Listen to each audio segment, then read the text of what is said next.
बिस्मिल्लाहिर्रहमानिर्रहीम। अस्सलाम वालेकुम व्यूअर्स, आप देख रहे हैं डाइनिंग। और आज हम केमिकल से महफूज किसी भी बड़े ब्रांड से भी ज़्यादा मज़ेदार मायोनीज़ बना रहे हैं। रेसिपी पसंद आए तो चैनल को सब्सक्राइब कर दें।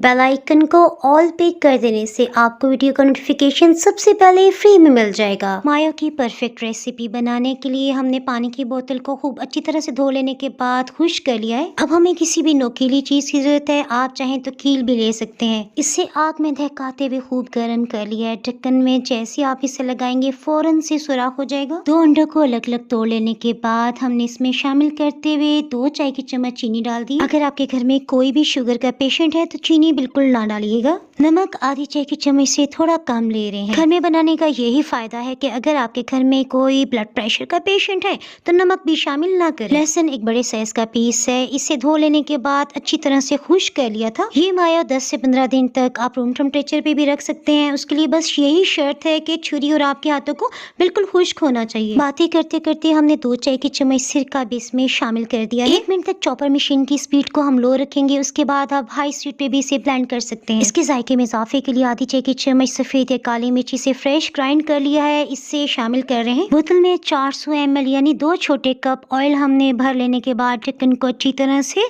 टाइट करते हुए ये ऑयल इसमें शामिल कर रहे हैं। आप इसे ब्लेंडिंग मशीन भी बना सकते हैं। उस सूरत में आपने थोड़ी देर के लिए चलाना है, फिर रोक देना है। अल्हम्दुलिल्लाह 7 मिनट्स के अंदर ही परफेक्ट मायो तैयार हो गया है। इसके गाढ़ेपन का आप अंदाज़ा लगा सकते हैं। इसे बनाते 2 से 3 बार हमने चॉपर मशीन को भी ऑफ किया था ताकि ये ज़्यादा हीट अप ना हो। आप इसे 10 से 12 दिन के लिए रूम टेम्परेचर पे भी रख सकते हैं। उसके बाद बेहतर है कि आप बॉटल में फिल करते हुए इसे फ्रिज में रख दें। इसमें मैं आपको टिप देती चलूँ, बस इसमें यही एहतियात करनी है कि जिस तरह अचार के लिए हम चम्मच खुश्क इस्तेमाल करते हैं ना, बस ये आपने ज़रूर रखना है। ये मायो इतना गाढ़ा है कि जिस तरह क्रीम को व्हिप किया जाता है उसमें पीक्स बनते हैं ना, तो इसमें भी बन रहे हैं। इस एक मायो से आप डिफरेंट फ्लेवर्स के मायो बना सकते हैं। सबसे पहले चिकन स्प्रेड बना रहे हैं। उसके लिए एक चिकन पीस को हमने बॉईल कर लेने के बाद अब हम पीस रहे हैं। हाथों से इसका रेशा रेशा अलग कर लें। इसी तरह से हमने कुछ मशरूम्स और ऑलिव्स ले लिए हैं।